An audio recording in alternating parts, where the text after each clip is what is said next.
I stepped into the pristine cul-de-sac of Willow Creek Estates wearing my scuffed sneakers only to hear the HOA president whisper if someone had let the cleaning lady in through the wrong gate. I smiled, playing the part of the struggling single freelancer perfectly. They had no idea that I didn't move here for the good schools or the community values. I came to set a trap. Their fatal error was believing my cheap car and polyester blouse were anything other than a weapon. My name is Natalie Patterson.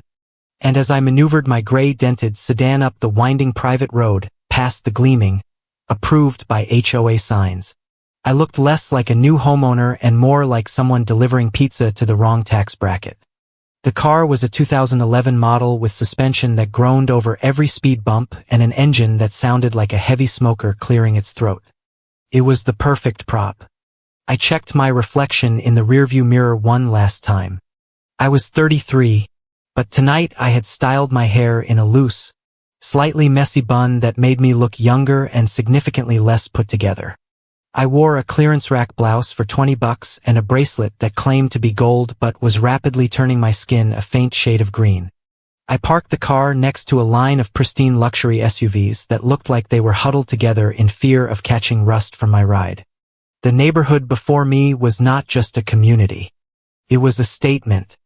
Willow Creek Estates was a sprawling fortress of beige stucco and perfectly manicured lawns designed to intimidate anyone foolish enough to walk up without an approved mailbox color or grass exactly 2.5 inches tall. I cut the engine, listening to the fan rattle and die, and took a deep breath. This was it, the performance of a lifetime. I stepped out onto the gravel path, my scuffed sneakers making a crunching sound that seemed aggressively loud in the quiet evening air. As I approached the welcome barbecue setup near the clubhouse, the massive oak doors were already partially open. I raised my hand to knock, but a voice drifted out from the patio, sharp and clear. Did the agency send the gardener to the front entrance again? Honestly, it is so hard to find competent help these days. I froze. The voice belonged to a woman, cultured but laced with the kind of casual cruelty that comes from never having to pull a single weed herself. It was Veronica Kingsley, the HOA president and self-appointed queen of Willow Creek. I lowered my hand. I could have turned around. I could have announced myself loudly. Instead, I stood there in the shadow of the portico, letting the insult sink into my skin. I needed to remember that tone. I needed to remember that she looked at a woman in affordable shoes and saw the help. I counted to 3, plastered a nervous, apologetic smile on my face, and stepped into the light just as Ethan appeared in the doorway. "Natalie," Ethan said, his voice a little too loud, a little too bright. He stepped out to meet me, closing the distance quickly, as if he wanted to intercept me before I contaminated the patio. He was handsome in that classic manufactured way, square jaw, expensive haircut, and a polo that cost more than my entire outfit. He took my hands, and for a split second, I saw his eyes dart down to my sneakers, then to the cheap fabric of my blouse. A flicker of shame passed through his gaze. It was microscopic, a blink and you miss it moment, but I saw it. He was embarrassed. He leaned in and kissed my cheek, but it felt performative. It was a kiss meant for an audience, a way to show anyone watching that he was noble enough to associate with a commoner. "You made it," he said, pulling back but not quite looking me in the eye. "Mom and the board are inside. They are dying to meet you. I hope I'm not underdressed," I whispered, hunching my shoulders slightly to make myself look smaller. "You look fine," he lied. "Just be yourself." That is who I fell for. I followed him inside, my heart beating with a steady, predatory rhythm. Ethan thought he was bringing home a stray dog he had rescued. He thought I was Natalie Patterson, the struggling graphic designer who lived in a tiny rental and clipped coupons to survive. He thought I was grateful for his attention, dazzled by the HOA lifestyle, and desperate for his protection. He was wrong. What Ethan and his terrifying mother did not know was that the woman walking into their clubhouse was actually the director of security architecture for Northbridge Ledger. one of the fastest-growing fintech companies on the West Coast. They did not know that the freelance coding I told Ethan I did was actually high-level encryption design. They did not know that I held 3 patents for blockchain security protocols currently leased by major banks. They certainly did not know that my annual bonuses alone could pay off the mortgage on every house on this street. I had money. I had power. But I also had a lesson burned into my soul by the woman who raised me. My Aunt Marie was not blood, but she was the only family that mattered. She had built a shipping empire from nothing but drove a 10-year-old truck and wore flannel until the day she died. She used to tell me over bowls of oatmeal, "Wealth is a mask. If you want to see a person's true face, make them think you have nothing to offer. Character is how you treat people who can do absolutely nothing for you." Tonight I was going to find out exactly who the Kingsleys and their HOA board really were. I had done my homework. To the outside world, Willow Creek was the perfect suburban paradise. Regulars at charity galas and owners of community standards. But in my line of work, you learn to look for the cracks. I had run a quiet background check on public records. I saw leverage upon leverage. I saw loans taken out to pay other loans. I saw a board drowning in debt but refusing to stop swimming in champagne and private parties. They were desperate, and desperate people are dangerous. We walked into the main patio area, a cavernous space with vaulted ceilings and a chandelier that looked like an explosion of crystal. 3 board members were waiting. The woman who had spoken earlier stood by the grill. Veronica Kingsley was beautiful in a brittle, preserved way, like a flower pressed between the pages of a heavy rulebook. She held a glass of white wine as if it were a weapon. Beside her stood Gordon Kingsley, Ethan's father and board secretary, with the tired, hollow eyes of a man running a sprint for 30 years on a treadmill. And then there was the sister, Sloane Kingsley, the treasurer, sitting on a velvet lounge chair, scrolling through her phone. She looked up as we entered, her eyes scanning me from head to toe in under 2 seconds. "Mom, Dad," Ethan announced, his hand resting possessively on the small of my back. "This is Natalie." Veronica glided forward. She did not extend a hand. Instead, she tilted her head, offering a smile that did not reach her eyes. "Natalie," she said, the name rolling off her tongue like something slightly spoiled. "Ethan has told us so much about you, and look at you. You are so earthy. It is a pleasure." "Mrs. Kingsley," I said, keeping my voice soft and deferential. "You have a beautiful community." "Yes, we do," she replied, turning back to the grill. "It has been in the family for generations. Well, the land has. We rebuilt the clubhouse in 2018 to accommodate our collection of standards." She did not ask what collection. She assumed I wouldn't understand HOA rules anyway. Sloane stood up then, smoothing out a silk dress that probably cost $4,000. She walked over to me, invading my personal space just enough to be uncomfortable. She smelled of expensive perfume and aggression. "So, you are the mystery new resident," Sloane said. She reached out and touched the fabric of my sleeve, rubbing the cheap polyester between her thumb and forefinger with a look of mock curiosity. "Ethan says you are a freelancer. That sounds so free. I suppose it must be nice not to have the burden of a real career."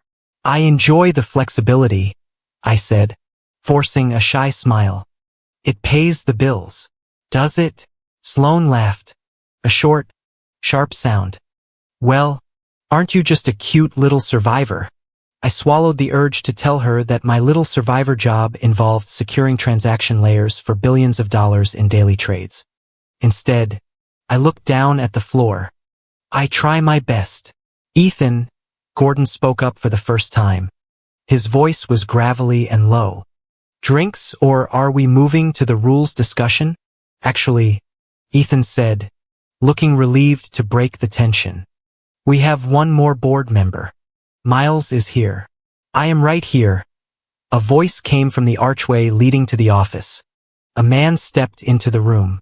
He was older, perhaps in his late 50s, with silver hair and a sharp, intelligent face that seemed out of place among the vacuous luxury of the Kingsleys.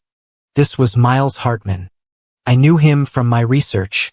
He was a long-time board advisor, a silent investor in many of Gordon's early ventures, and a man with a reputation for being ruthless but fair. He walked toward us, his gaze fixed on me. He did not look at my blouse. He did not look at my sneakers. He looked straight into my eyes, and for a moment, the air in the room seemed to thin. "Natalie," Ethan said, "this is Miles Hartman. He's practically an uncle to the board." "Nice to meet you, Mr. Hartman," I said, extending my hand. He took it. His grip was firm, dry, and lingering. He didn't let go immediately. He was studying my face, searching for something in the geometry of my jawline or the set of my eyes. "Natalie Patterson?" Miles asked. His voice had a strange weight to it. "Yes, sir," I said. "Patterson." He frowned, a tiny crease appearing between his eyebrows. It wasn't confusion. It was recognition. "Patterson," he repeated, almost to himself. "From Oregon." My heart skipped a beat. I had not mentioned Oregon to anyone but Ethan, and even then I had been vague. But my Aunt Marie Patterson had been a legend in logistics before she retired quietly. Miles Hartman dealt in supply chains. It was a long shot, but panic flared in my chest. If he knew who my aunt was, if he knew the name Patterson was attached to the fortune quietly liquidated and reinvested into tech trusts, my cover was blown before the first burger was served. I kept my face perfectly neutral, widening my eyes in feigned innocence. "Yes, Eugene. Do you know it?" He stared at me for another second, his eyes narrowing slightly as he processed the information. He looked at my cheap blouse, my scuffed sneakers, and then back at my face. He was doing the math. He was trying to reconcile the name of a powerful family with the waif-like creature standing in front of him. "I have passed through," Miles said slowly, finally releasing my hand. "A long time ago. You remind me of someone." "I have one of those faces," I said, letting out a nervous little laugh. "People are always telling me I look like their cousin or their old babysitter." "No," Miles said, his voice dropping an octave. "Not a babysitter." "Miles, stop interrogating the poor girl," Veronica called out from the patio entrance. "She looks like she is about to faint. Come along, everyone. The burgers are served and I will not have the standards fall while we discuss geography." Ethan took my arm, guiding me away from Miles. "Don't mind him," he whispered. "Miles thinks he knows everyone. He is harmless." I allowed myself to be led toward the patio, but the hair on the back of my neck was standing up. Miles Hartman was not harmless. He was the variable I hadn't accounted for. As I walked past him, I felt his eyes drilling into my back. He suspected something. The way he had said Patterson wasn't casual. It was a question. I entered the patio, a space dominated by a long table long enough to land a small aircraft on. The table was set with enough silverware to perform a major surgery and enough HOA rulebooks to intimidate a diplomat. I took the seat Ethan pulled out for me, acutely aware that Veronica Kingsley was watching me navigate the napkin placement with the intensity of a hawk circling a field mouse. The first course was a lobster bisque that smelled like money in the ocean, but the real main course was the interrogation. It did not start with a bang, but with the subtle rhythmic tapping of Veronica's fingernail against the stem of her wine glass. "So, Natalie," Veronica began, her voice smooth and devoid of genuine warmth. "Ethan tells us you are from Oregon, Eugene. It feels like a world away from Willow Creek." "Quite different," I replied, keeping my voice soft, ensuring my posture was just slumped enough to suggest a lack of confidence. "But it is home, or at least it was." "And your parents?" she asked. "What do they do?" This was the first trap. In Willow Creek, asking about one's parents was not a polite inquiry. It was a credit check. I was actually raised by my aunt, I said, taking a small, hesitant sip of the soup. My parents passed away when I was very young. My Aunt Marie took me in. I see, Veronica said, her tone dipping slightly, as if tragedy were something contagious she wanted to avoid catching. And this aunt, she worked. She did. I lied by omission. She was in logistics. She worked very hard. I did not mention that Marie Patterson did not just work in logistics. She owned the logistics. I did not mention that the hard work involved building a shipping conglomerate that dominated the Pacific Northwest before she sold it off to live a quiet life of gardening and reading. To Veronica, logistics sounded like driving a truck or managing a warehouse floor. I could see the judgment settle in her eyes like silt in a riverbed. Logistics, Sloane echoed from across the table. She was picking at her bread roll, tearing it into tiny pieces without eating them. That sounds industrial. It put food on the table, I said simply.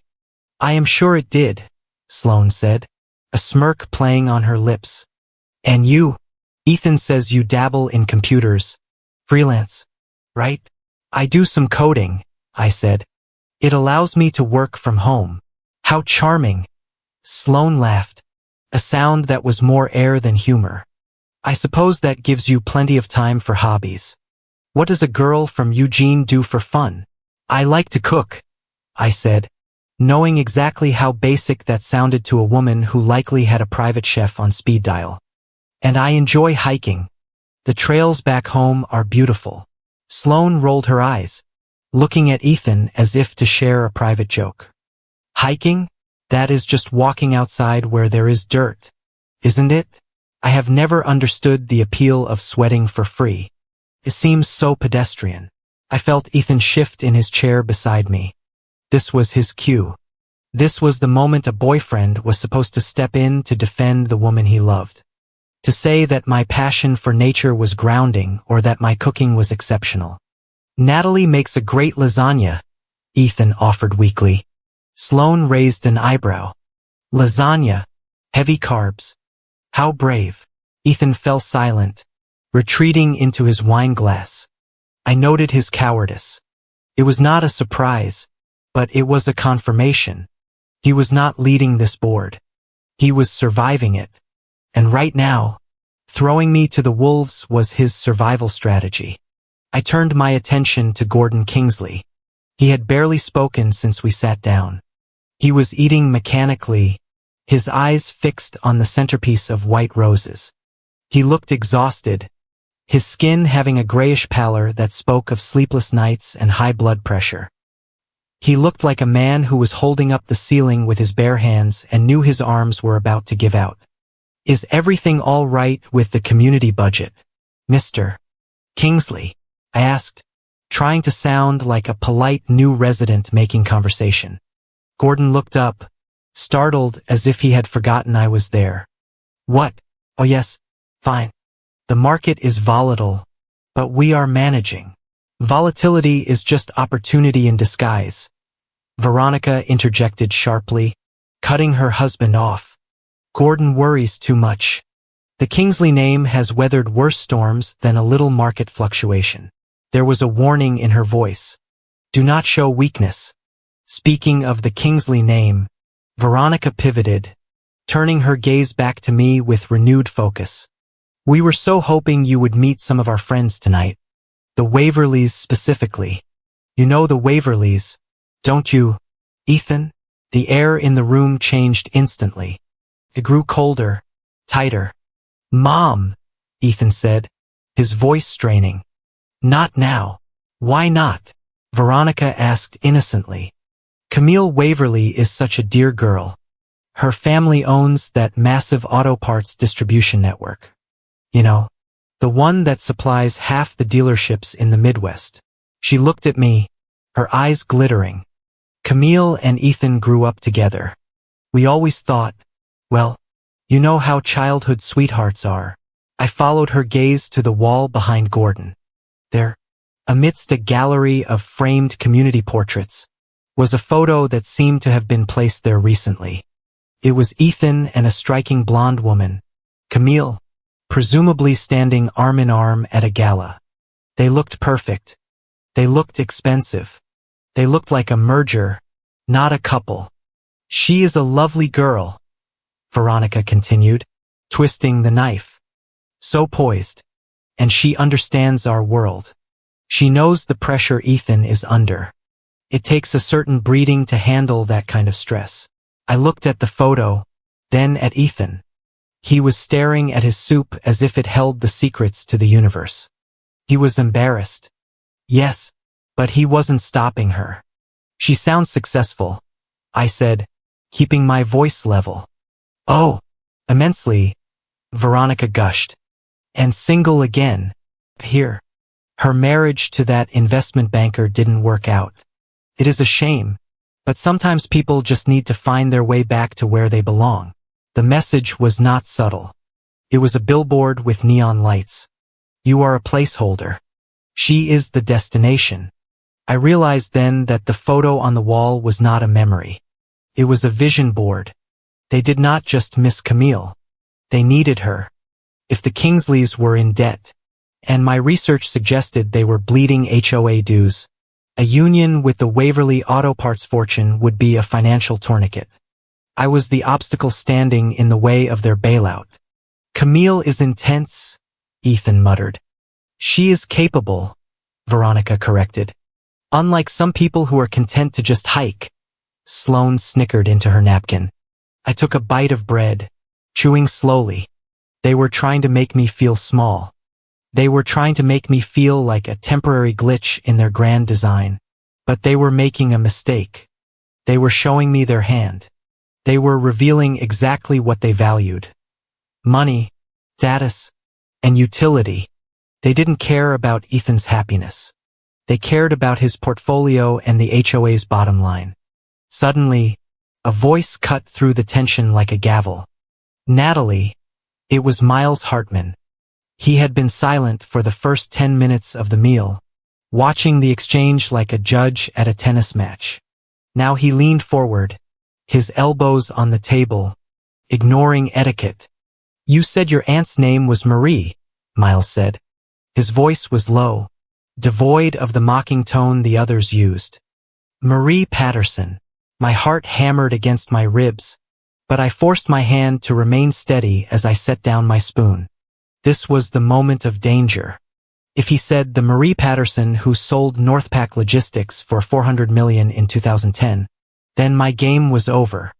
"Yes," I said, looking him in the eye. "Marie Patterson." The table went quiet. Veronica looked annoyed at the interruption. Sloane looked bored, but Miles looked like he had just solved a puzzle he had been working on for a decade. He stared at me, searching my face. He looked for the resemblance. The same sharp jawline I usually contoured away. The same steel in the eyes that I was currently masking with feigned innocence. He knew. I could see it in the way his pupils dilated slightly. He knew exactly who I was. He remembered the woman who had helped him when he was a young shark in the supply lanes. I held my breath, waiting for the outing. Miles picked up his wine glass, swirling the red liquid, watching the legs run down the side of the crystal. "I think I met a Marie Patterson once," he said slowly. "A long time ago in Portland. She didn't travel much." I lied effortlessly. "She mostly stayed in her garden." Miles paused. He looked at Veronica, then at Gordon, and finally back at me. A strange look passed over his face. Amusement, respect, malice. "Must be a different woman," Miles said, taking a sip. "The woman I knew was formidable. Not the type to raise a hiker." He set the glass down. He hadn't exposed me. He had tested me and then he had covered for me. I didn't have time to analyze it because Veronica was already steering the conversation back to her favorite topic. My inadequacy. "Well," Veronica sighed, "it is nice that you have hobbies, Natalie, But you must understand Ethan has responsibilities. Big ones. He needs a partner who can help him carry that weight. Not someone he has to carry. I don't expect Ethan to carry me, I said softly. Oh, honey, Veronica smiled. And it was the most vicious thing I had seen all night. Look around you. This life, this community, it costs a fortune just to keep the standards enforced. Ethan needs a wife who brings something to the table. Assets, connections, grace. She gestured vaguely at me with her fork. You are sweet, really. But do you honestly think you fit in this picture with your freelance work and your leased apartment? It is not leased, I said. I own my things. Of course you do, Sloane laughed. I bet you own a lovely collection of ceramic cats, too. Ethan finally cleared his throat. Mom! Sloane! Stop. Natalie is good for me. She grounds me. Grounding is for electrical wires. Ethan, Gordon snapped, speaking up with sudden, surprising force. You don't need grounding. You need capital. Silence descended on the table. Gordon seemed to realize he had said the quiet part out loud. He rubbed his temples, his hand shaking slightly. I apologize, Gordon mumbled. I have a headache. It is the stress, Veronica said quickly, glaring at her husband. Which is why we need to focus on the future, the right future. She looked at me, and her eyes were cold. Hard stones. There was no confusion anymore. This barbecue was not a welcome party. It was an appraisal. They were inspecting me like a used car, kicking the tires, checking the paint, and deciding that I wasn't worth the sticker price. They had already decided my value was zero. In fact, my value was negative. I was a liability. I was the cheap, naive girl occupying the space meant for the wealthy Camille who could save them from ruin. I looked at Ethan. He was avoiding my gaze, cutting his steak with unnecessary focus. He knew. He knew exactly what his parents were doing. He knew they were stripping me bare, insulting my dignity, and dismissing my worth. And he was letting it happen. Why? Because he was afraid of them or because deep down, he agreed. I took a bite of the steak. It was overcooked. I understand, I said to Veronica, my voice steady. You want what is best for Ethan. We do, Veronica said. And we usually get what we want. I smiled. It was a small, shy smile, the kind a poor girl gives when she is trying to be polite to her betters. But inside, I was memorizing the look on her face. You want what is best for Ethan, I thought. But you have no idea what is coming for you. I looked at Miles. He was watching me again, a faint smirk playing on his lips. He raised his glass to me in a silent toast. He knew I was lying. He knew I was a wolf in sheep's clothing, and for some reason he was enjoying the show. The barbecue continued, but the dynamic had shifted. I wasn't just a guest anymore. I was the enemy. And they were so busy looking at my cheap blouse and mocking my simple answers that they didn't notice I was the one holding the knife.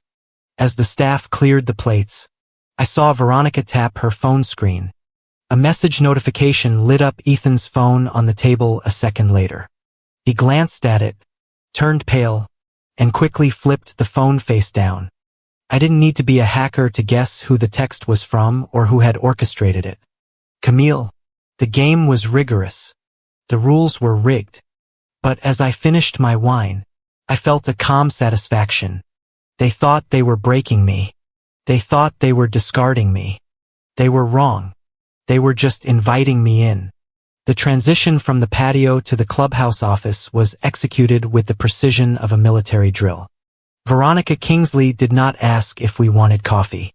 She announced it. Coffee and tea in the office, she said, rising from her chair. It was a command that allowed for no dissent. I watched as the staff silently cleared the debris of our interrogation. The half-eaten burgers, the empty wine glasses. My head was throbbing. a dull ache behind my eyes born from an hour of playing the submissive wide-eyed simpleton. I needed a moment. I needed to drop the mask, even if just for 60 seconds to breathe air that wasn't perfumed with judgment and HOA fines. "If you will excuse me," I said, clutching my cheap clutch bag a little tighter. "I just need to use the powder room down the hall. Second door on the left," Sloane said without looking at me. She was checking her reflection in a silver spoon. "Don't get lost. The clubhouse is a maze if you are not used to this kind of square footage." "I will try my best," I whispered. I slipped out of the patio, the heavy oak doors closing behind me with a soft final thud. The hallway was dimmer than the patio, lit by sconces that cast long, distorted shadows against the silk wallpaper. The air here was cooler, carrying the scent of lemon polish and dust. I walked past the powder room. I kept walking, my shoes chosen for their quiet. Rubber soles made no sound on the Persian runner rug. I was not looking for a bathroom. I was looking for the truth. During the meal, I had noticed Veronica and Sloane exchange a series of sharp glances, and immediately after the main course they had both excused themselves for a quick call regarding the gala. They had not gone to the bathroom. They had gone to the office. I reached the end of the corridor where the library and the main office were located. The heavy double doors to the office were closed, but not latched. A sliver of golden light sliced through the darkness, spilling onto the floorboards. I stopped. I held my breath. The silence of the clubhouse was heavy, oppressive. But then a voice cut through it. It was Veronica, but not the Veronica of the patio. Gone was the melodic, condescending lilt. In its place was a voice like jagged glass, sharp, frantic, and ugly. "He is stalling, Sloane. I can see it in his face. He looks like he is about to vomit every time he looks at her.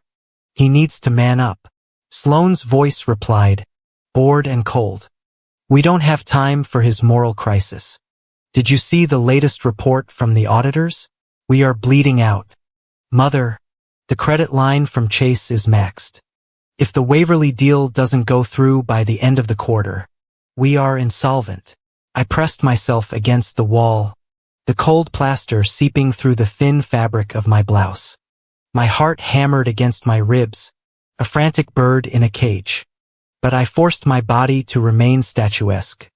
"I know the numbers," Veronica snapped.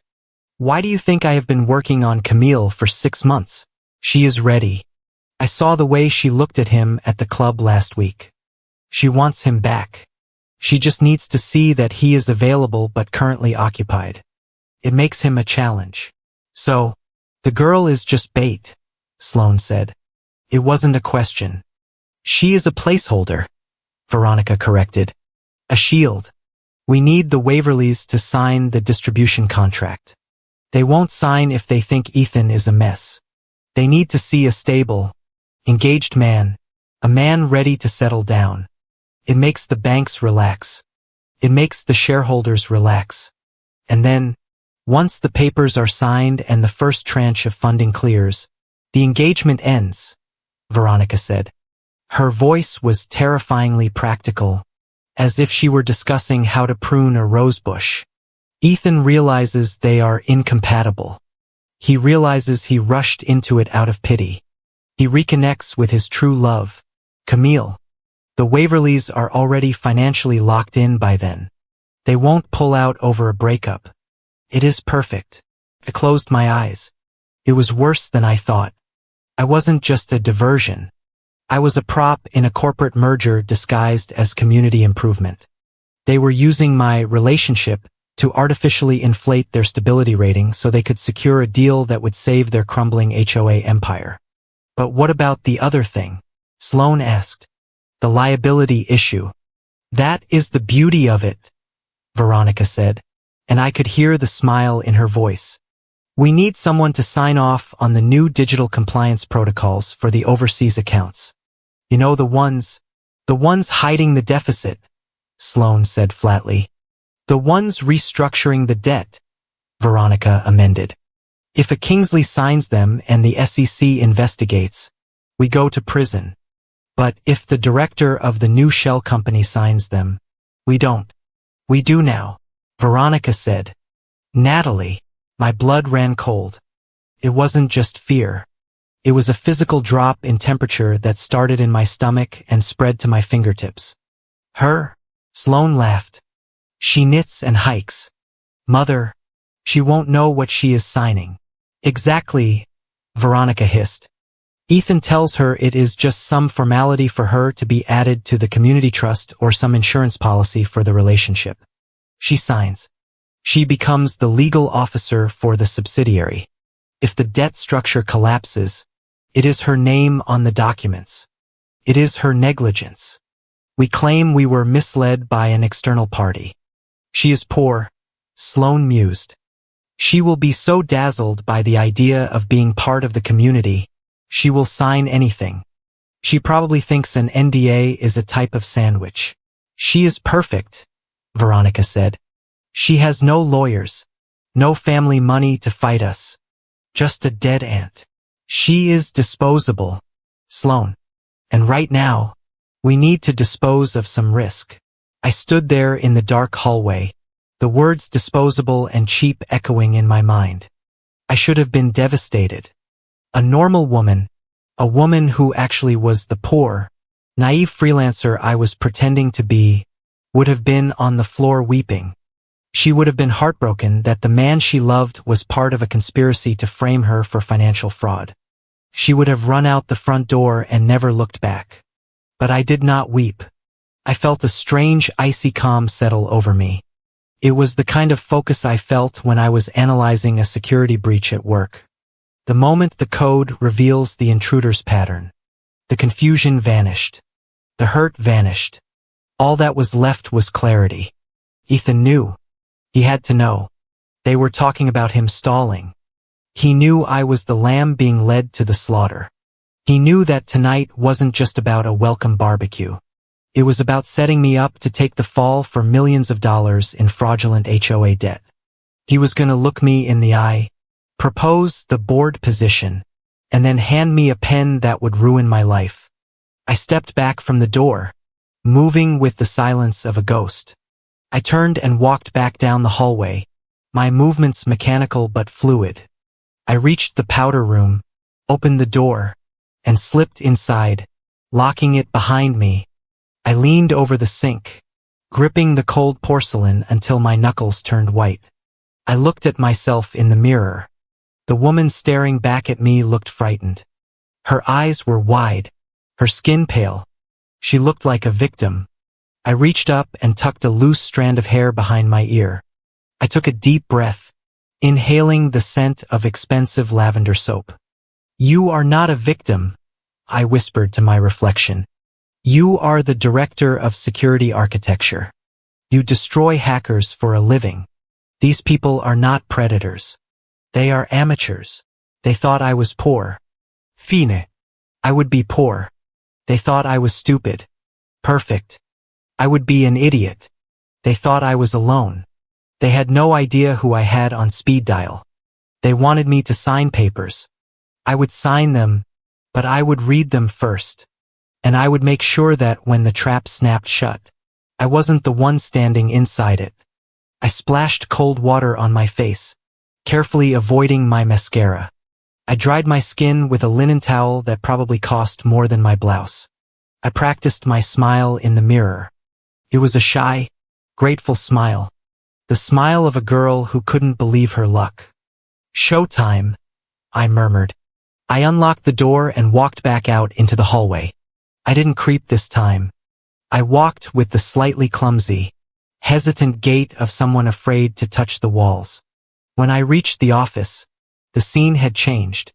The lighting had been dimmed. The harsh overhead lights were off, replaced by the soft amber glow of floor lamps and the crackle of the fireplace. It was romantic. It was staged. Veronica and Sloane were seated on the sofa, their postures relaxed, their faces masks of benevolence. They looked like kind, welcoming in-laws. Veronica was pouring tea from a silver pot. Sloane was actually smiling. And Ethan was standing in the center of the room near the fireplace. He had his hands in his pockets, his shoulders hunched. He looked pale. He looked like a man standing on the edge of a cliff, waiting for a gust of wind to decide his fate. When I walked in, he jerked his head up. His eyes met mine, and for a second, I saw the terror in them. He knew what was coming. He knew what he was about to do. "Natalie," he said, his voice cracking slightly. "I am sorry I took so long," I said, stepping into the room, clutching my hands in front of me. The house is so big." I got turned around. "It is quite all right, my dear," Veronica cooed. "Come sit. Ethan has been waiting for you." "Waiting?" I asked, blinking innocently. Ethan took a step toward me. He took his hands out of his pockets. His right hand was trembling. "Natalie," he said again. He looked at his mother. Veronica gave him a sharp, imperceptible nod, a direct order. "Do it." Ethan took a deep breath. He looked back at me. He didn't see the woman who had just overheard his family plotting to destroy her. He saw the mark. He saw the escape hatch. "There is something I want to ask you," he said, his voice gaining a false rehearsed strength. "Something I've been thinking about for a long time." I stood still, letting him close the distance. I let my heart race, not with love, but with adrenaline. The trap was set. The bait was laid. And like a fool, he was about to step right into it. "Yes, Ethan," I whispered, my voice trembling with feigned anticipation. The room went silent. Sloane leaned forward, her eyes glittering with malice. Veronica watched with the satisfaction of a director watching the final act of a play she had written. Ethan went down on one knee. It was happening. The proposal, the lie. I looked down at him, at the man I had thought I loved. I looked at the top of his head, at his expensive polo, at the way he couldn't quite meet my eyes even as he knelt before me. "Go ahead," I thought, a cold smile curling in the deepest, darkest corner of my mind. "Ask me. Give me the position. Give me the weapon." Because once that title was on my name, I wasn't just the girlfriend anymore. I was the board director. I was inside the circle, and from the inside I could burn the whole neighborhood down. Ethan Kingsley was on one knee, and the air in the room seemed to vibrate with a frantic, desperate energy. It was the posture of romance, but the atmosphere was pure commerce. He fumbled with the velvet folder, his hands shaking just enough to betray the fact that this was not a question of the heart, but a directive from headquarters. "Natalie," he began, his voice straining to find a register of sincerity that simply did not exist. "From the moment I met you, I knew." He popped the folder open. I looked down. Inside nestled a document that was aggressively official. It was a board appointment letter the size of a legal pad, designed to be seen from across a crowded meeting room. To the untrained eye, the eye of a poor, naive girl from Oregon, it was a treasure. It was a promise of status and stability. But I did not have an untrained eye. I had an eye for detail. I saw the cloudiness in the fine print, the heavy inclusions that dulled its legality. I saw the setting, which was flashy but cast in standard HOA boilerplate, not ironclad protection. It was a discount clause in a designer folder. It was the perfect metaphor for the Kingsley family. Massive, imposing, and utterly lacking in clarity or value. "You make me want to be a better man," Ethan recited, his eyes flickering briefly to his mother, as if checking the teleprompter. "I want to build a life with you in Willow Creek. Will you accept this board director position?" The room suspended in silence. I could feel Veronica's gaze on the side of my face. It was physical, like a heat lamp. She was leaning forward, her lips slightly parted, her breath held. She wasn't waiting to see if her son would find happiness. She was waiting to see if the asset had been acquired beside her. Sloane was smirking, her eyes dancing with the cruel amusement of a hunter watching a rabbit hop into a snare. Time seemed to stretch. I had a choice. If I said no, I could walk out of here. I could get in my dented sedan, drive back to the city, and disappear. I could leave them to their bankruptcy and their lies. But if I walked away, they controlled the narrative. They would spin it. They would say I was unstable or that I had tried to extort the HOA. They would bring Camille back into the fold seamlessly. And Ethan would be safe, shielded by his mother's machinations, free to ruin someone else down the line. But if I said yes, I gained entry. A director has rights. A director is part of the inner circle. A director signs documents. If I said yes, I would have a front row seat to their destruction. I would be the Trojan horse they had willingly wheeled through their own gates. I looked at Ethan. He looked nauseous. I looked at Veronica. She looked hungry. I let a tear, a single perfectly timed tear, slide down my cheek. I brought my hands to my mouth in a gesture of overwhelmed shock. Yes, I whispered, my voice trembling. Oh my God. Yes, Ethan. The tension in the room snapped like a dry twig. Oh, thank heavens. Veronica cried out, clapping her hands together in a performance of maternal joy that was worthy of an award. Ethan let out a breath that sounded more like a deflation than a sigh of relief. He took my hand. His palm was clammy and slid the document into my fingers. It was loose. Of course it was. They hadn't bothered to find out my actual qualifications. Welcome to the board, Natalie, Sloane said, standing up and walking over to inspect the folder. She didn't look at me. She looked at the signature line. It suits you. So flashy. It will definitely distract people from other things. It is beautiful, I said, gazing at the cloudy document as if it were the Hope Diamond. I have never seen anything like it. Well, you are a Kingsley board member now, Veronica said, sweeping in to plant a dry, airless kiss near my cheek. You better get used to the best. The rest of the evening was a blur of champagne, which I barely sipped and forced congratulations. Gordon Kingsley shook my hand with a grip that was limp and defeated. He looked at me with something approaching pity, but he said nothing. His silence was his complicity.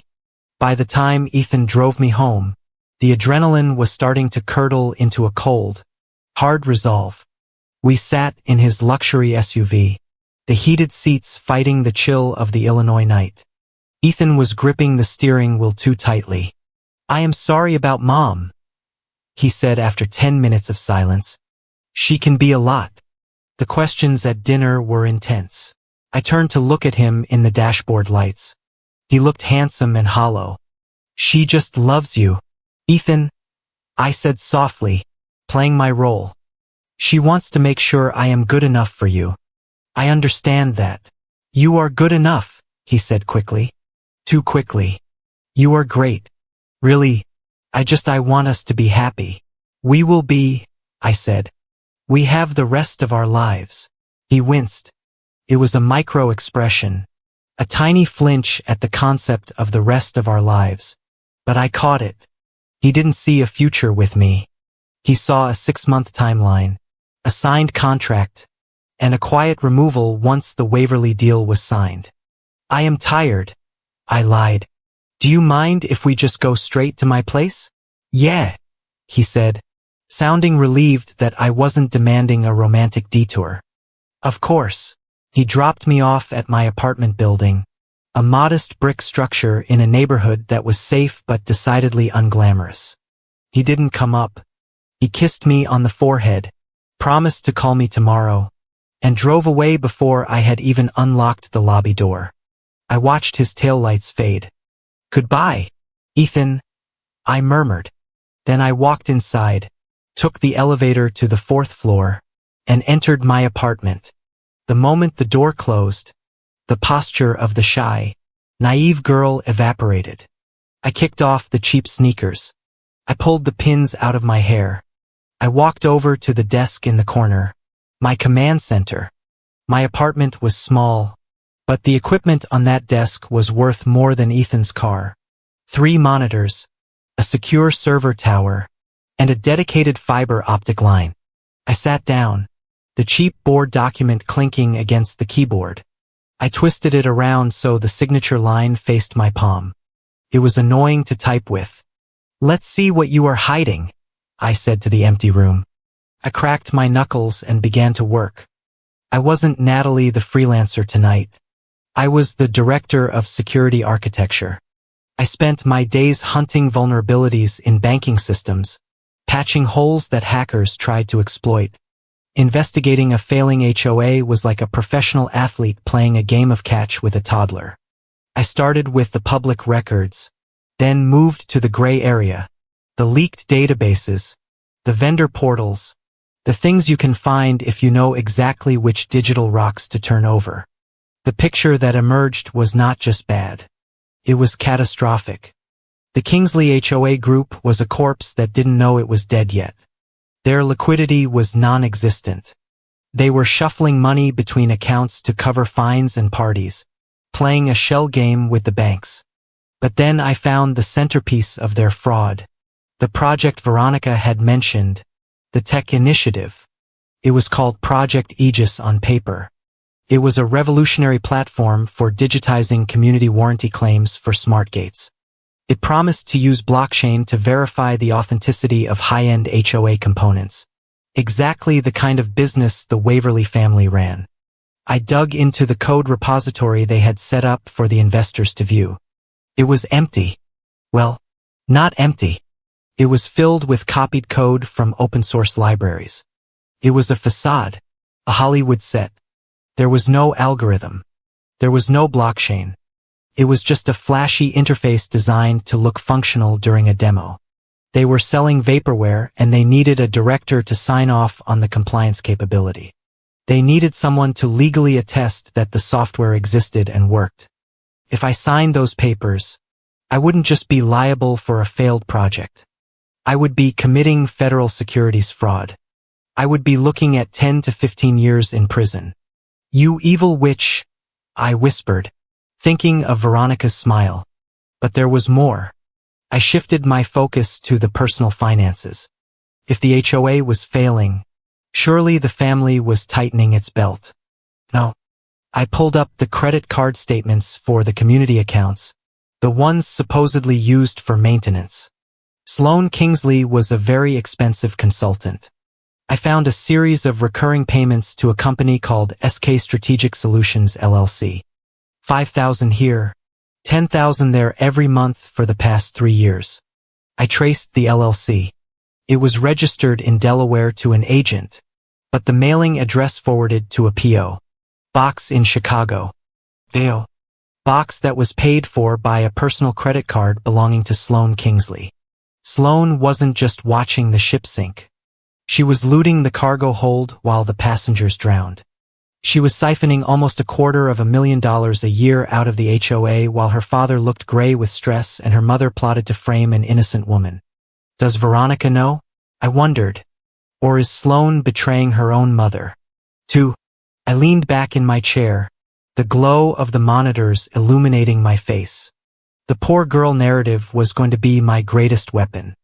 They would never suspect that the girl in the polyester blouse could trace a shell company through 3 layers of obfuscation in under an hour. I printed everything. The fake code reports, the bank statements, the proof of Sloan's embezzlement. I was organizing the stack of papers when my personal email chimed. It was a secure account. One I didn't use for Natalie the freelancer. I used it for industry contacts, for headhunters, for my real life. I frowned. It was 3 o'clock in the morning. I clicked on the inbox. There was one new message. The sender was encrypted, a string of random characters. Subject: the position doesn't fit. My stomach dropped. I clicked open the email. The text was short, stark white against the dark background. Dear MS. Patterson, I saw you tonight. I saw the performance. It was impressive. Most people crumble under Veronica's gaze, but you absorbed it. I know you are not who you say you are. I know about Northbridge Ledger. I know about the patents. Do not sign the papers they give you on Thursday. The warranty project is a ghost. If you sign, you go to jail and they walk away with the insurance payout. I am watching and I am rooting for you. A friend. I stared at the screen, my breath catching in my throat. Someone new. My mind raced. Miles Hartman. He had recognized the name. He had covered for me at dinner. It had to be him. But why the anonymity? If he wanted to warn me, why not just say it at the table? Or was it someone else? Was it Camille? Was she playing a double game? Or was there someone else in that house? Someone I hadn't noticed who saw through the disguise. I looked down at the document on my finger. The cloudy signature line mocked me. I wasn't the only one setting traps. And now I had a shadow. I typed a reply, my fingers flying. Who are you? I hit send. The response came back instantly. Automated. Address not found. Message undeliverable. I sat back, a cold smile touching my lips. Okay, I said softly. The game has a spectator. I closed the laptop. I didn't take off the document. I would wear it.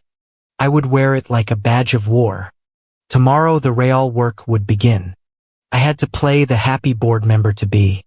I had to let them think they had won.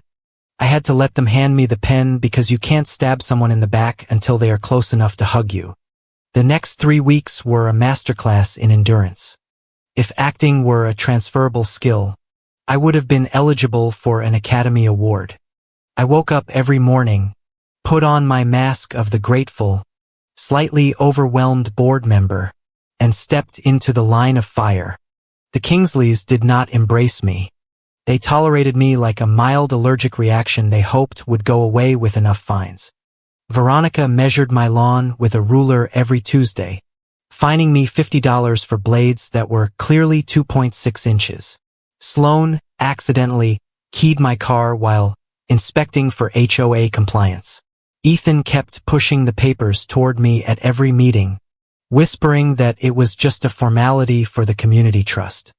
I smiled and nodded, all while my servers at home quietly compiled the evidence. I audited their servers, traced every dime of Sloan's embezzlement, and confirmed the Aegis project was vaporware. I even bought a 20% stake in the HOA's distressed debt through my silent investment firm, giving me legal rights to demand audits. They thought they were breaking me with petty rules. They were just giving me more rope to hang them with. The annual gala was the perfect stage. Veronica announced it as the night we would honor new board talent and sign the big project. I arrived in the same cheap dress, but this time my clutch held the folder of printed evidence and a wireless mic. The room was packed with residents, bankers, and Waverleys. Camille was there, smirking at me like I was already gone. Veronica corralled me into an alcove. "What game are you playing?"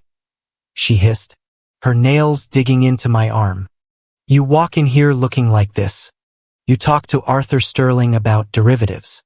You humiliate Sloan. What is this costume? Natalie?" I gently removed her hand. "I am not playing a game, Veronica. I am just being myself for the first time since we met." "Yourself," she laughed. "You are a broke freelancer from Oregon who drives a car that belongs in a junkyard. That is who you are. This," she gestured wildly at my gown and the vintage watch on my wrist, "is a fraud. You are trying to embarrass us." "I never said I was poor," I replied. "I never once told you I was struggling. I never asked for money. You let us believe it," she snapped. "No," I corrected her, stepping closer. "Ethan assumed it. He saw a woman in comfortable clothes and a practical car, and he decided she was beneath him. You saw a victim. You didn't bother to ask for a bank statement. Veronica, you just checked my shoes." Her mouth opened but no sound came out. She was processing the shift in power. Sloan appeared at her shoulder, flushed and angry. I don't know who you think you are, but I am going to find out. I am texting my contact at the credit bureau right now. We are going to run a full background check on you. I smiled genuinely.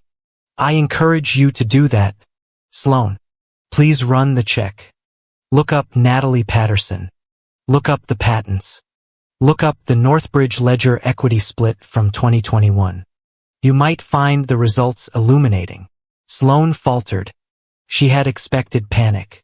Instead, I was handing her the flashlight. You are bluffing, she muttered. Am I? Or are you just terrified that you have spent the last month underestimating the only person in this room who can actually do math? Natalie, Ethan burst in, nearly tripping. Please, people are looking. The Waverleys are staring. Can we just lower the volume? We have to do the speeches. Your fiancé has gone rogue, Veronica said, not taking her eyes off me. She is a liar. I am not the one lying to the investors, I said. Ethan flinched. Natalie, stop, he pleaded. Just stop. We can talk about this later. Tonight is important. The directorship, the papers. You promised you would sign. I looked at him. He was pathetic. He was standing there caught between the two women who owned him, trying to salvage a deal that was already dead. Ah, yes, I said. The papers. I opened my clutch. I pulled out a single sheet, a photocopy of the liability clause highlighted in neon yellow. I had a question about this, Ethan. Section 4, paragraph B. The appointed director assumes full personal and criminal liability for all compliance reporting regarding the technological assets of the subsidiary. Veronica dismissed it with a wave. Boilerplate. Is it? Because I had a friend look at it. A lawyer. He said this clause is unusually specific. It effectively transfers the responsibility for fraud from the shareholders to the director. That would be me. I looked at Ethan. Is the technology real? Ethan, does the code exist? Ethan turned the color of ash. Sloan snapped. How dare you? Then why is the repository empty? I asked. I checked the server logs. Sloan, there is nothing there. Just a front-end interface and a lot of empty promises. The silence in the alcove was absolute. You hacked us? Veronica whispered, horror dawning. I audited you, I corrected. There is a difference. What is going on here? Gordon Kingsley had stepped into the circle.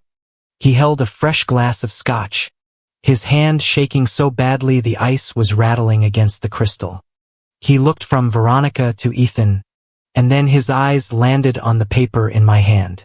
What is that? Gordon asked.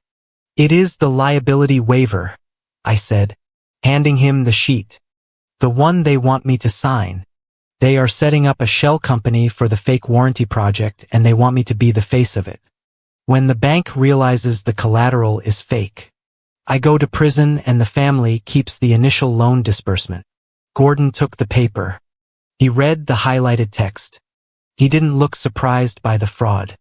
He knew the HOA was failing, but he looked at the specific wording. The cold legal mechanism designed to destroy a human life to save a bank account. He looked up at his wife. Veronica, Gordon said, his voice trembling. You said we were just using her credit rating. You didn't say we were giving her the prison time. She is a nobody. Gordon, Veronica hissed, abandoning all pretense. She has no family, no connections. Who is going to miss her if someone has to take the fall? Better her than Ethan. Better her than us. Gordon looked at me for the first time. I saw the full weight of his shame. He wasn't a monster. He was a weak man who had let monsters run his house. But even a weak man has a breaking point. She is not a nobody, Gordon whispered. She is a person. She is a problem, Sloan shouted, losing her composure entirely. And she needs to fix this. Sign the paper, Natalie. Or I swear to God. Or what? I asked, turning to Sloan with a look of pure steel. You will ruin me with what money? Sloan. The money you stole from your father's HOA through your fake consulting firm. Sloan went white. Gordon's head snapped toward his daughter. What? Gordon breathed. SK Strategic Solutions LLC. I recited. $240,000 in the last 12 months. Diverted from the operating budget to a private account in your name, while your father was refinancing the house to pay payroll. Gordon stared at his daughter. The betrayal was total. The family unit was dissolving before my eyes, eaten alive by its own greed. That is a lie, Sloan squeaked, her voice an octave higher than usual. It is in the bank records, I said. I have copies of those, too. Before the implosion could go any further, a shadow fell over us. It was Miles Hartman. He moved with the silent grace of a predator who had already cornered his prey. Excuse me, Miles said, his voice smooth and polite. I hate to interrupt a family moment. Veronica spun around, trying to compose her face, but it was too late. The mask was shattered. Miles, she choked out. We are just discussing the timeline. Excellent, Miles said. He didn't look at Veronica. He looked at me. Natalie, there is a gentleman named Mr. Sterling near the stage. He is very eager to hear what you have to say. He told me that if the directorship is announced, the bank will need to have a very long conversation with you immediately following the speeches. It was the signal. The trap was primed. The bank was watching. Thank you, Miles, I said. Suddenly, the music cut out completely. A spotlight swept across the room, searching. A man with a booming baritone voice spoke into the microphone. Ladies and gentlemen, if we could please welcome the woman of the hour, the future Mrs. Ethan Kingsley and new board director, Miss Natalie Patterson. The spotlight hit the alcove. It blinded us for a second. We were exposed. The guests cheered politely, unaware that they were applauding a crime scene. Veronica looked at the light, then at me. She was trapped. If she stopped me now, it would cause a scene. If she let me go up there, she risked everything. But arrogance is a hard habit to break. She still believed she could control the narrative. She forced a smile onto her face. It was a gruesome skeletal thing. Go on then, Veronica said, reaching into her purse and pulling out a wireless microphone she had been holding for the Q&A session. She shoved it into my hand. Go say your few words. Keep it short. Keep it sweet. And remember who you are dealing with. I took the microphone. It was heavy. Felt like a gavel. I will remember, I said. I looked at Ethan. He was shaking his head slightly. A silent beg. Don't do it. I looked at Gordon. He had turned away, unable to watch. I looked at Sloan, who was trembling with rage and fear. And then I turned and walked out of the alcove. I walked into the spotlight. The beam of light followed me as I moved through the crowd, the silk of my dress flowing around me like armor. The applause grew louder. I saw the faces of the guests, curious, envious, judgmental. I stepped up onto the low stage. I stood next to the string quartet who had gone silent. I looked out at the sea of faces. I saw Arthur Sterling near the front, his arms crossed, waiting. I saw Camille Waverly, her martini glass halfway to her mouth. Her eyes narrowed.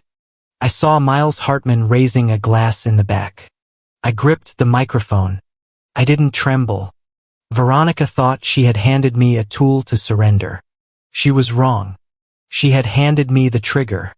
Good evening, everyone, I said, my voice ringing out clear and strong over the speakers. The room went silent. Thank you all for coming, I continued. The Kingsley family has been very eager for me to speak tonight. They have been very eager for me to sign my name to their legacy, and I think it is time we gave them exactly what they asked for. I smiled. It was the sharpest thing in the room. But first, I said, there is a story I need to tell you. A story about a poor girl, a rich HOA board, and a very expensive mistake. I saw Veronica step forward from the shadows, her eyes wide with panic. She started to gesture to the sound technician to cut the mic. But it was too late. I had the floor, and I wasn't giving it back. I want to start by thanking the Kingsley family for this incredibly elaborate evening. I began, my voice smooth and warm, echoing slightly against the vaulted ceiling of the ballroom.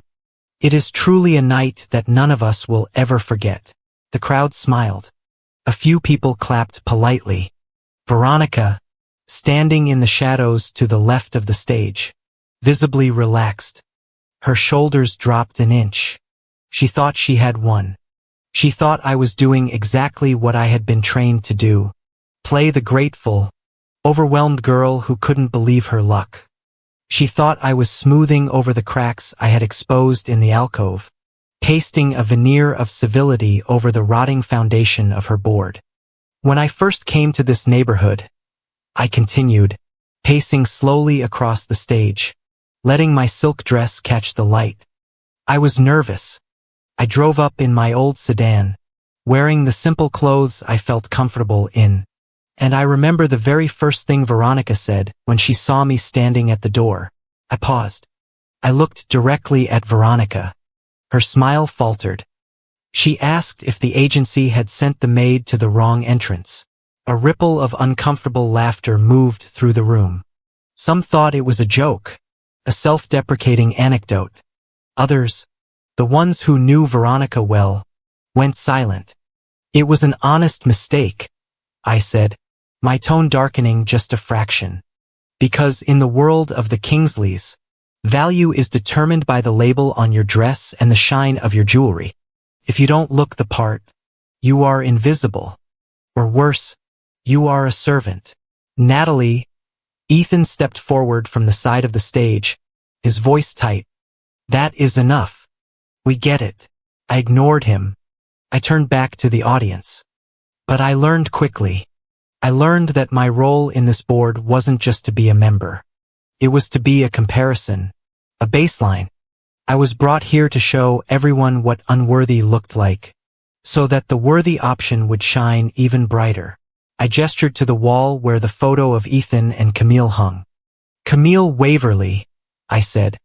The gold standard, the woman who should be standing here, the woman with the pedigree, the connections, and the auto parts fortune that could single-handedly refinance a failing legacy.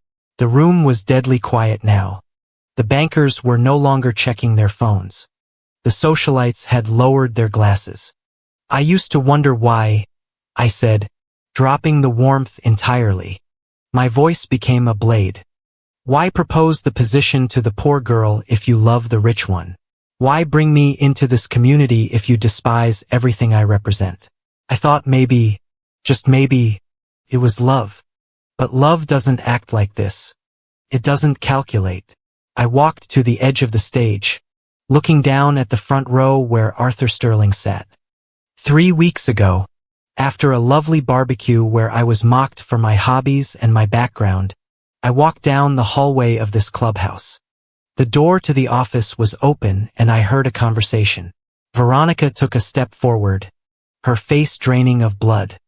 She raised a hand as if to physically grab the words out of the air. Natalie, stop this immediately. I heard a plan. I spoke over her, my voice rising with authority. I heard a mother tell her daughter that the position was a strategic maneuver, a temporary measure, a human shield. The plan was simple, I explained, dissecting their conspiracy with clinical precision. Ethan would appoint the poor, naive girl to look stable for the banks. He would secure the distribution deal with the Waverleys, proving he was a settled man. And once the ink was dry, once the funds were transferred, a scandal would be manufactured. The poor girl would be discarded, and Ethan would tragically, reluctantly, find comfort in the arms of his true love. Camille. Liar! Sloane shrieked from the side. She is lying. She is delusional. Am I? I asked. I reached into my clutch and pulled out a small remote control. I pointed it at the large projection screen behind me, which had been set up to display a montage of happy community photos. I clicked the button. The image on the screen changed. It wasn't a photo of me and Ethan holding hands in a meadow. It was a high-resolution photograph of Ethan and Camille standing outside the apartment building on the Gold Coast. It was the moment of the kiss. Ethan's face was contorted with desperation, his hands gripping Camille as if she were a life raft. The timestamp in the corner of the photo was from 3 days ago. "This was taken Tuesday," I said calmly. While Ethan told me he was reviewing contracts with his father, Ethan lunged for the stage. "Turn it off. Turn it off right now." He scrambled up the steps, his face wild with panic. He reached for the microphone in my hand, but he froze. He froze because 500 eyes were pinned to him. He froze because the silence of the room was so heavy it felt like physical pressure. He looked out at the crowd, at the investors, at the neighbors, at the people whose approval he craved like oxygen, and he saw their disgust. He saw that grabbing the microphone wouldn't stop the truth. It would only confirm his violence. He stopped 3 feet away from me, panting, his hands shaking. "You are ruining everything," he whispered, his voice cracking like a child's. "I am saving myself," I replied. I turned back to the crowd. "But the infidelity is the least of it. Cheating is a moral failure. What came next is a legal one." I clicked the remote again. The screen changed. The photo of the kiss disappeared, replaced by a scanned document. It was the signature page of the Aegis Initiative Directorship Agreement. The text was blown up, crisp and undeniable. "This is the document Ethan handed me tonight," I said. "He told me it was a board gift, a title, a stipend, a way to welcome me into the community." I pointed a laser pointer at the screen, the red dot dancing over the highlighted paragraph. Section 4, Paragraph B. I read aloud. "The director assumes full personal and criminal liability for the compliance of the underlying technological assets." I looked at Arthur Sterling. He was standing now. He was putting on his glasses, squinting at the screen. "Mr. Sterling," I said, "you know what the Aegis Initiative is?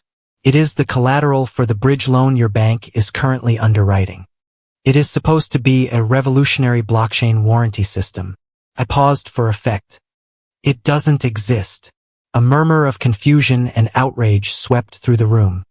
"The code repository is empty," I declared. "The tech is a ghost. It is a shell company designed to inflate the Kingsley portfolio to secure a loan they cannot pay back.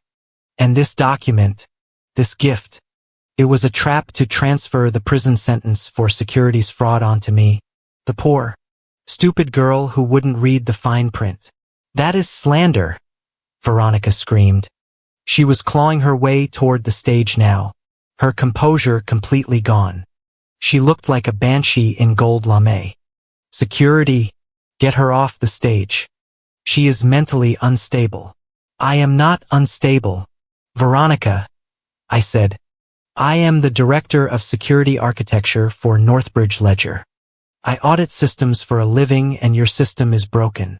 Suddenly, a voice cut through the chaos from the floor. "She is telling the truth." The crowd parted. Camille Waverly stepped forward. She didn't look at Ethan. She didn't look at Veronica. She looked at the bankers. "My family never agreed to the distribution deal," Camille said, her voice clear and cold. "We entered due diligence 6 months ago. We pulled out 3 weeks later. The Kingsley numbers didn't add up. We saw the debt. We saw the leverage." Ethan stared at her, betrayed. "Camille, but you said," Ethan breathed. "I said I would listen," Camille said, looking at him with utter contempt. "I never said I would buy. You were useful to keep my name in the press, to make my ex-husband jealous. But marry you? Bail out this sinking ship? I would rather burn my money." Ethan looked as if he had been shot. the true love narrative, the safety net, the backup plan. It all evaporated in a single sentence. He wasn't the prize. He was the pawn. Veronica stood frozen near the stairs, her mouth opening and closing.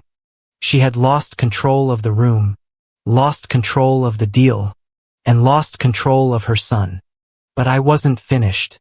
I had one more knife to twist. A knife that would ensure the Kingsley board didn't just fall, but turned on each other in the wreckage. I walked to the very edge of the stage. I looked directly at Sloane, who was trying to hide behind a pillar.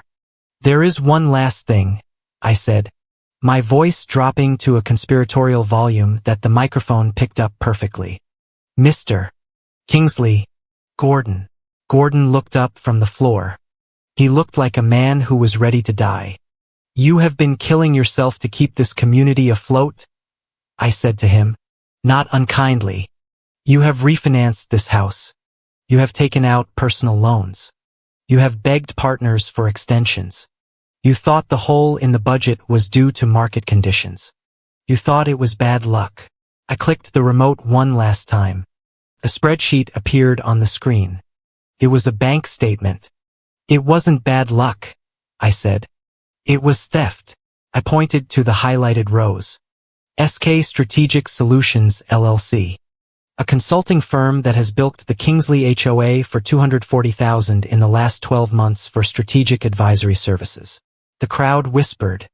$240,000 wasn't a fortune to some people in this room, but for a community on the brink of insolvency, it was a hemorrhage. "I traced the LLC," I said. "It doesn't have an office. It doesn't have employees. It has a P.O. box in Chicago. And the registered agent is—" I looked at Sloane. "Sloane Kingsley." Gordon slowly turned his head. He looked at his daughter. The daughter who had mocked my cheap shoes. The daughter who had called me a leech. The daughter who had pushed hardest for me to sign the liability waiver so the loan money would keep flowing. "Sloane," Gordon whispered. It was a sound of pure heartbreak. "It is not what it looks like," Sloane yelled, her voice shrill and guilty. "I was managing expenses. I was protecting assets. You were looting the community," I said. "You saw the ship going down and instead of grabbing a bucket, you started stripping the copper wire from the walls.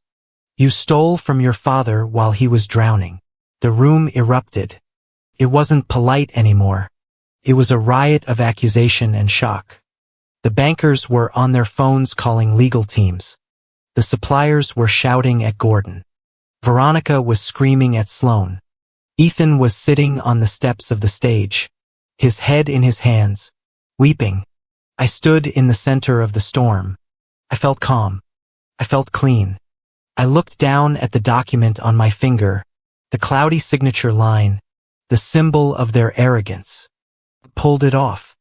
It slid easily over my knuckle. I walked over to the edge of the stage where Veronica stood, trembling with rage and ruin. "I believe this belongs to you," I said. I dropped the document. It hit the floor with a dull, insignificant sound. It bounced once and rolled under a table. "I won't be needing it," I said into the microphone. "I have my own assets." I turned off the microphone. I placed it gently on the stand and then I walked down the stairs. The crowd parted for me like the Red Sea. They didn't look at me with pity anymore. They looked at me with fear and awe. I wasn't the poor girl. I wasn't the victim. I was the one who had brought the house down. The ballroom was no longer a place of celebration. It was a crime scene, and the evidence was plastered 10 feet high on the projection screen behind me. Sloane was the first to break the stunned silence. She didn't cry. She didn't faint. She attacked. It was the reaction of a cornered animal that knew its throat was about to be exposed. "This is fake," Sloane screamed, her voice shredding the sophisticated atmosphere. She pointed a trembling finger at the spreadsheet glowing on the screen. "That is a fabrication. She photoshopped it. She is a hacker. Remember, she made it all up to humiliate me because she is jealous. She looked around the room, her eyes wild, begging for someone, anyone, to believe her. "Daddy," she yelled, turning to Gordon. Tell them she is lying. I have been working myself to death for this community." Veronica was right behind her, recovering her voice. She marched toward the base of the stage, her face a mask of venom. "You have made a grave mistake, you little brat," Veronica hissed loud enough for the first 3 rows to hear. "I will sue you for defamation. I will sue you for corporate espionage. I will take every penny you think you have and I will leave you rotting in a cell. You think you can walk into my community and do this?" Ethan was pulling at the sleeve of my dress, his touch clammy and desperate. "Natalie, please," he whimpered. "Let's just go. Let's go to the house. We can talk about this. Mom is just upset. We can fix this. Just tell them it was a joke. Please, Natalie, you are scaring me." I looked down at him. He looked like a child who had broken a vase and was trying to glue it back together before his parents noticed. But the vase wasn't broken. It was pulverized. "I am not going anywhere, Ethan," I said, my voice calm against their hysteria. "And I am certainly not going back to that house." "You are a liar," Sloane shrieked again, grabbing a champagne glass from a passing waiter and hurling it at the screen. It shattered against the fabric, sending shards of glass raining down onto the stage. "It is all lies. It is not a lie, Sloane." The voice came from the back of the room. It was deep, resonant, and carried the weight of absolute authority. Miles Hartman walked forward. He was holding a thick manila folder. He didn't look at Sloane. He walked straight to Gordon Kingsley, who was standing frozen in the center of the room, staring at the screen like a man watching his own autopsy. "Gordon," Miles said gently. Gordon looked at his old friend. His eyes were red-rimmed and hollow. "Miles, I tried to tell you," Miles said.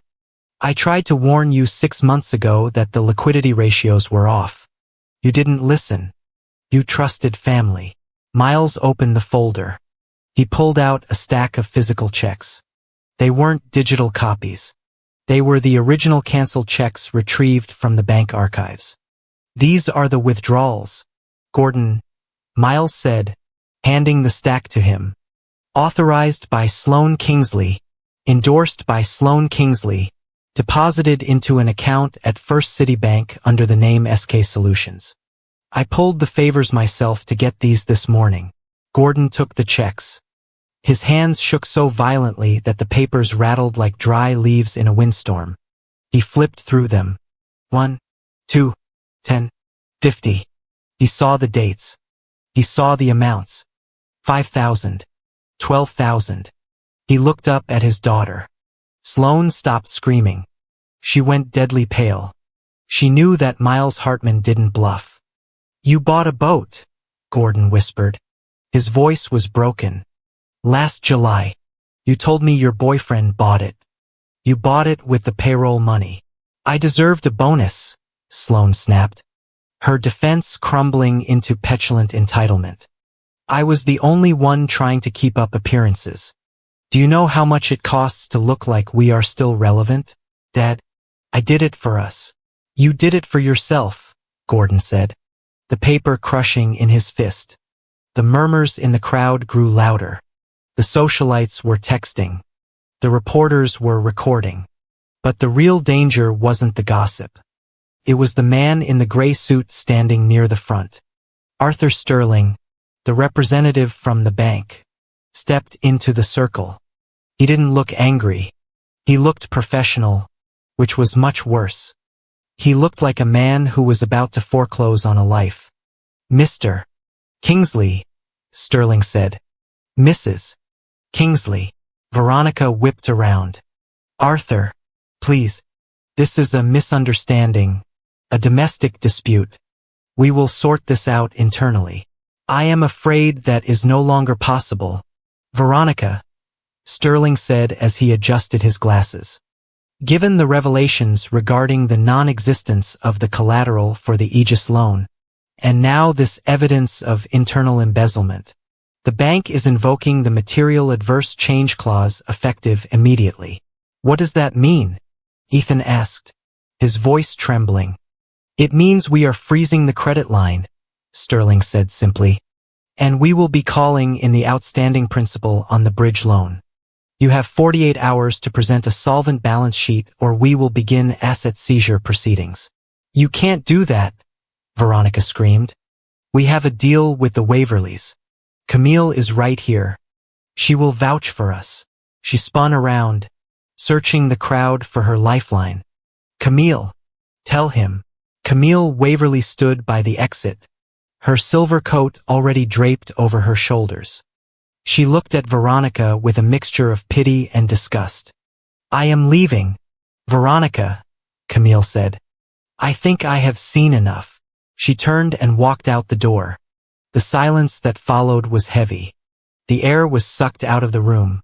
The Kingsleys were standing in the wreckage of their empire, stripped bare in front of the people they had spent a lifetime trying to impress.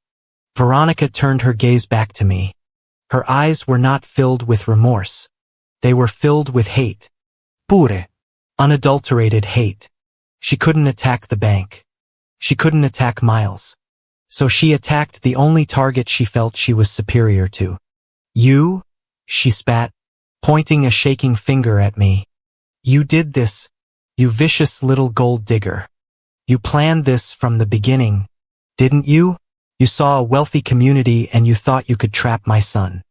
And when you realized we were too smart for you, you decided to burn it down. She laughed, a manic sound. And look at you standing there in a dress you probably bought with a stolen credit card, pretending to be high and mighty. You are nothing.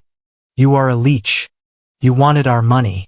And now that you know there is none, you are throwing a tantrum. I stood on the edge of the stage. I looked down at her. I don't need your money, Veronica, I said. I have never needed your money. Oh, please, she sneered. You drive a car that barely starts. You live in a shoebox. I live in a shoebox because I travel 200 days a year consulting for the Federal Reserve and the London Stock Exchange, I said calmly. I drive that car because I don't care what people like you think of me.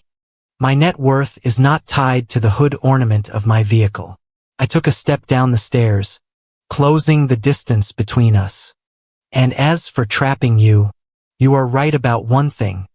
I did plan this, but I didn't do it for profit. I paused, letting the room settle. I did it because 3 months ago, my investment firm, the one where I am a silent partner, was approached to buy a tranche of distressed commercial debt.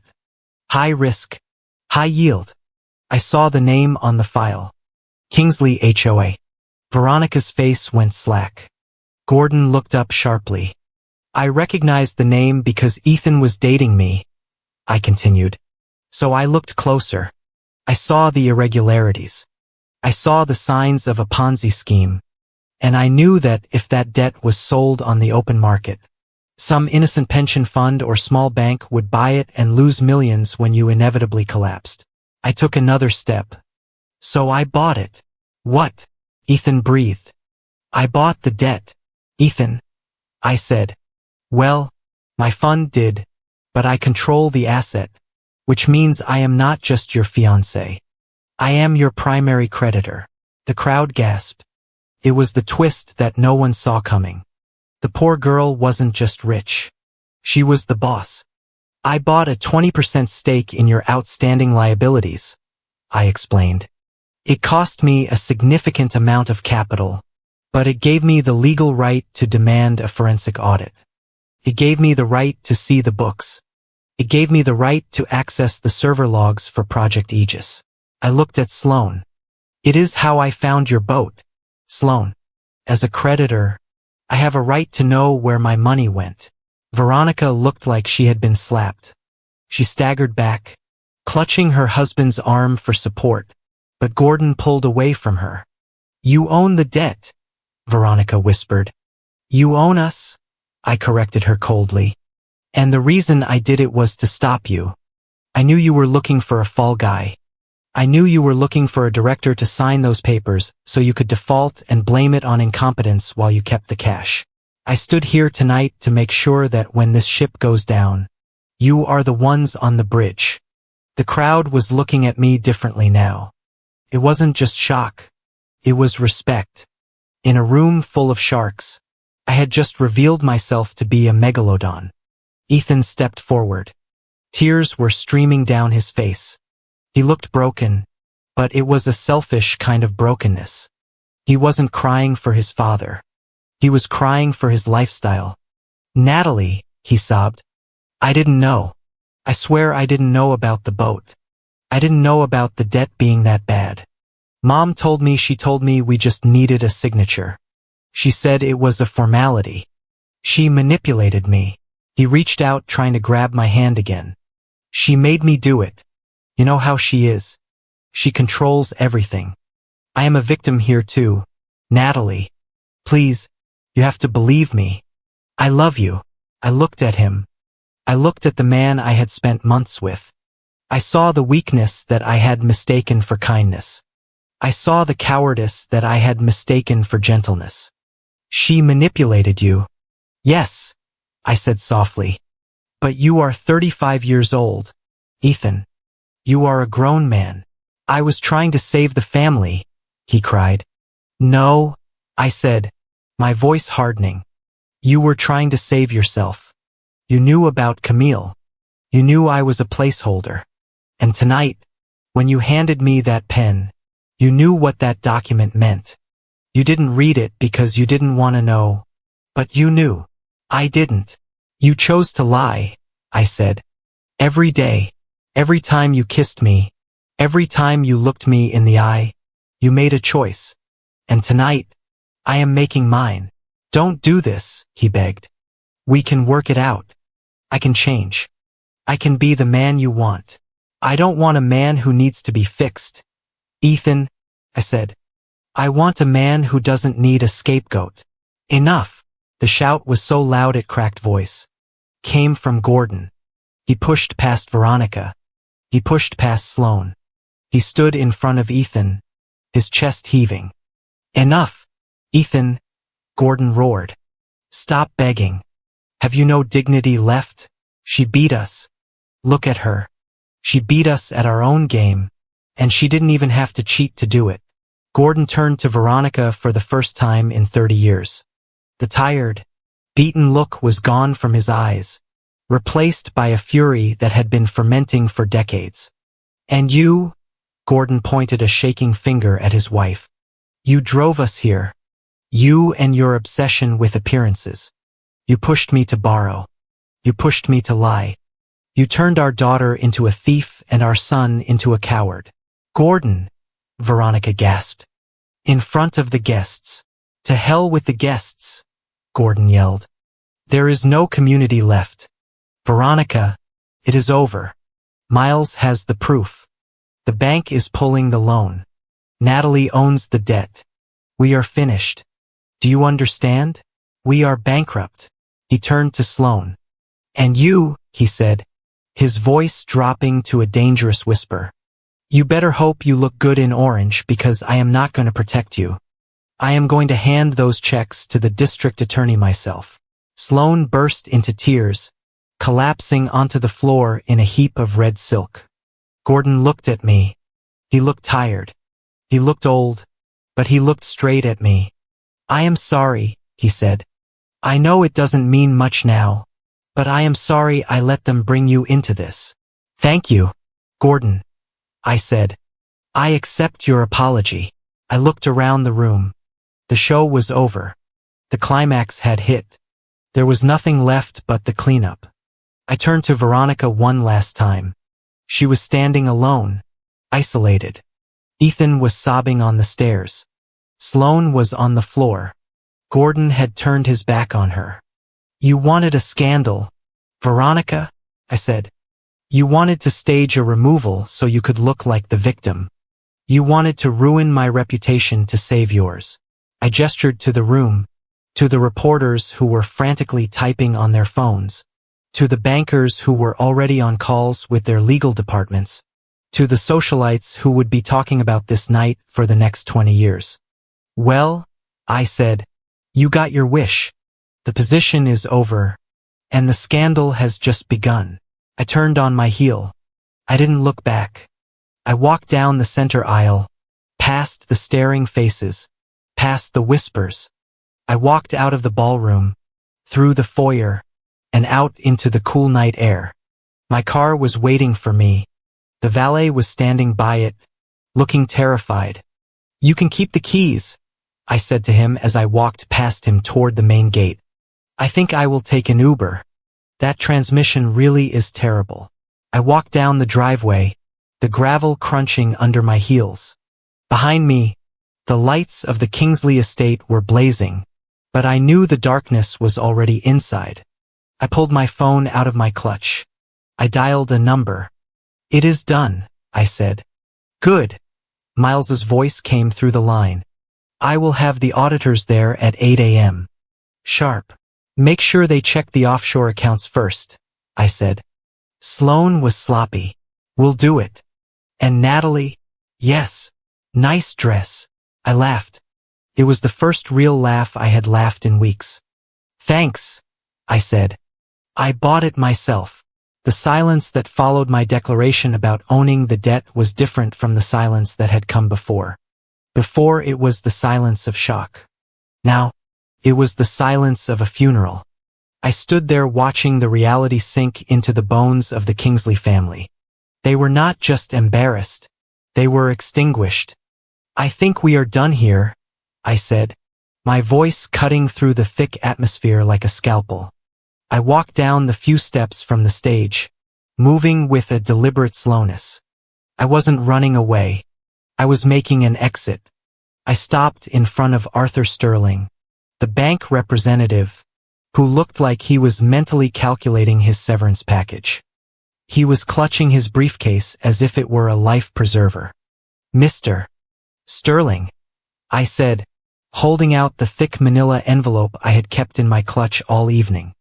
Contained the hard copies, the server logs, the falsified projected earnings, and the trail of the $240,000 Sloan had siphoned into her shell company. What is this? Sterling asked, taking the envelope. This is your cause for action, I replied. Inside, you will find the original code audit for the Aegis project. It proves the technology was never built. You will also find the bank transfers from the Kingsley operating account to Sloan's private entity. It is enough to trigger a forensic audit immediately. It is enough to freeze their assets before the sun comes up tomorrow. Sterling looked at the envelope, then at me. Why give this to me? You are a creditor, too. If we seize the assets, you lose your investment. I smiled. I didn't invest in the Kingsley HOA to make a profit.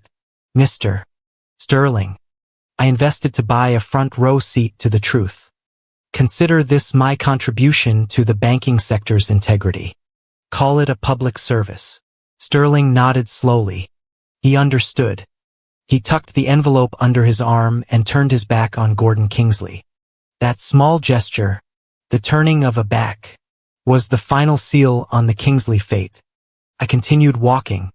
I passed Sloan, who was still weeping on the floor. Her red dress pulled around her like spilled wine. She looked up at me, her mascara running in black streaks down her face. She opened her mouth to speak, perhaps to curse me again, but no sound came out. She was empty. The arrogance that had fueled her for 39 years had evaporated, leaving behind nothing but a frightened child who had been caught stealing from the cookie jar. I didn't stop for her.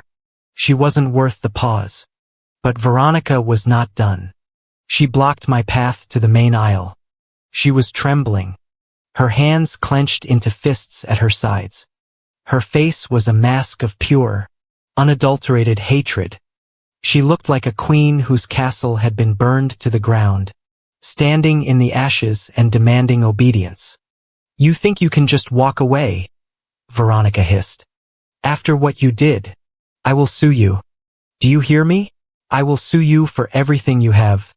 defamation, slander, breach of contract. I will drag you through court until you are begging on the street. The guests nearby recoiled.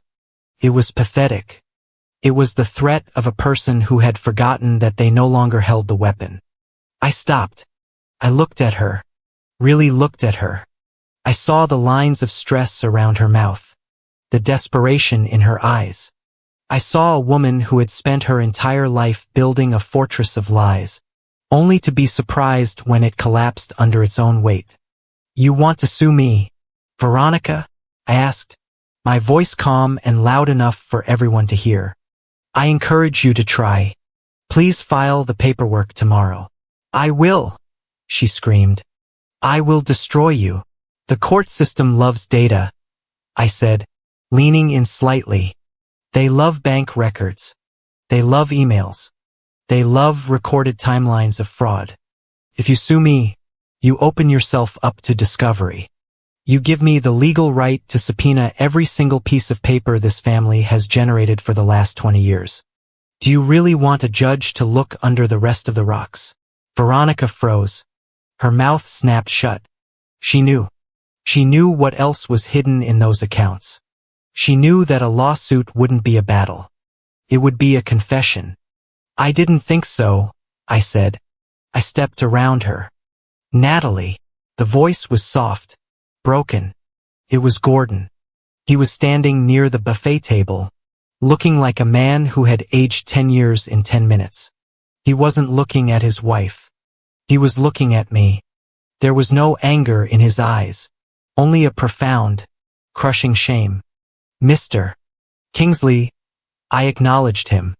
I am sorry, Gordon said. It wasn't the polite apology of a host who had run out of wine. It was the heavy final apology of a man realizing his legacy was dust. I should have stopped it. I saw what they were doing to you. I saw the way they treated you. I stayed silent because I was afraid of losing the house. I didn't realize I'd already lost my home a long time ago. I looked at him. Gordon was a victim of his own passivity. But that didn't absolve him. He had sat at that barbecue table. He had watched me be humiliated. He had handed me the pen. You are right, Gordon, I said gently. You lived in a house of mirrors. You thought if you just pretended hard enough, the reflection would become real. But you can't pay a mortgage with pretense. I know, he whispered. I know that now. It is a little late for you, I said. But maybe not too late for your soul. Good luck, Gordon. I turned to leave, but there was one last obstacle. Ethan. He was standing at the foot of the grand staircase. He had stopped crying, but he looked shattered. He looked at me with the eyes of a dog that had been kicked by its master and didn't understand why. Natalie, he said. He reached out a hand, but he didn't dare touch me. Please wait. There is nothing to wait for, Ethan, I said. The show is over. The curtain is down. But us, he stammered. What about us? I know tonight was a disaster. I know my family is messed up. But I love you. I really do. The feelings the last 3 weeks, not all of it was acting. When we were at the lake, when we laughed, that was real. I stared at him. It was almost impressive. The capacity of the human mind to delude itself. He actually believed that his feelings mattered. He believed that love was a currency that could buy forgiveness for betrayal. You don't love me, Ethan, I said. You loved the idea of me. You loved having someone who looked up to you. You loved having a safe harbor while you were out swimming with sharks like Camille. That is not true, he protested.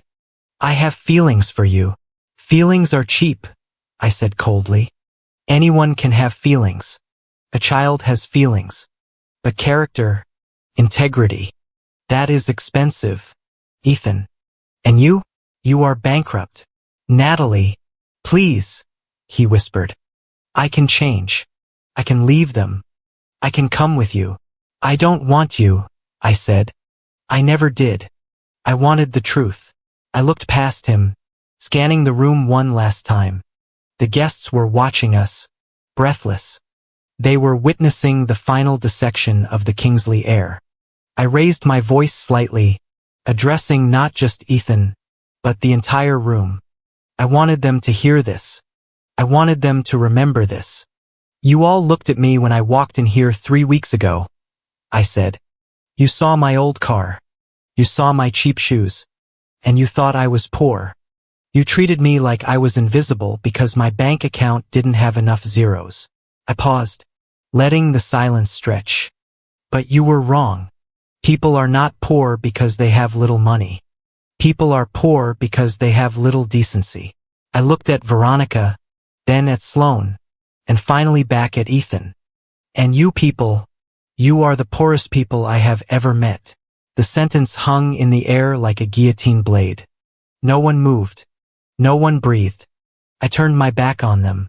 I walked toward the massive double doors. The crowd parted for me instantly. They stepped back, giving me a wide berth, looking at me with a mixture of fear and reverence. I walked through the parted sea of tuxedos and gowns, my head high, my steps echoing on the marble floor. I pushed open the doors and stepped out into the night. The air was cool and fresh, cleansing after the stifling perfume of the ballroom. I walked down the stone steps. The valet was there holding the keys to my car. He looked terrified. He had seen the guests leaving, heard the shouting. "Miss," he squeaked, holding out the keys with a trembling hand. "You're your car." I looked at the keys. The plastic lizard keychain looked ridiculous against his white glove. I took them. "Thank you," I said. I walked over to my dented gray sedan. It was parked next to a Rolls-Royce. It looked out of place, ugly, and battered, but it was mine. I opened the door and slid into the driver's seat. The smell of old upholstery and stale coffee welcomed me. It was the smell of reality. It was the smell of freedom. I reached up and pulled the diamond pins out of my hair, letting the dark strands fall loose around my shoulders. I took a deep breath, filling my lungs, and then exhaled slowly. My shoulders dropped. The tension that I had been carrying for a month finally released. I looked in the rearview mirror. I didn't see the vengeful avenger. I didn't see the director of security architecture. I just saw Natalie. I put the key in the ignition. The engine sputtered, coughed, and then roared to life with that familiar rattling sound. They wanted me to be a pawn. I whispered to the empty car, but I came here to end the game. I shifted the car into gear. I didn't look back at the mansion glowing like a dying star in the rearview mirror. I didn't look back at the chaos I'd left behind.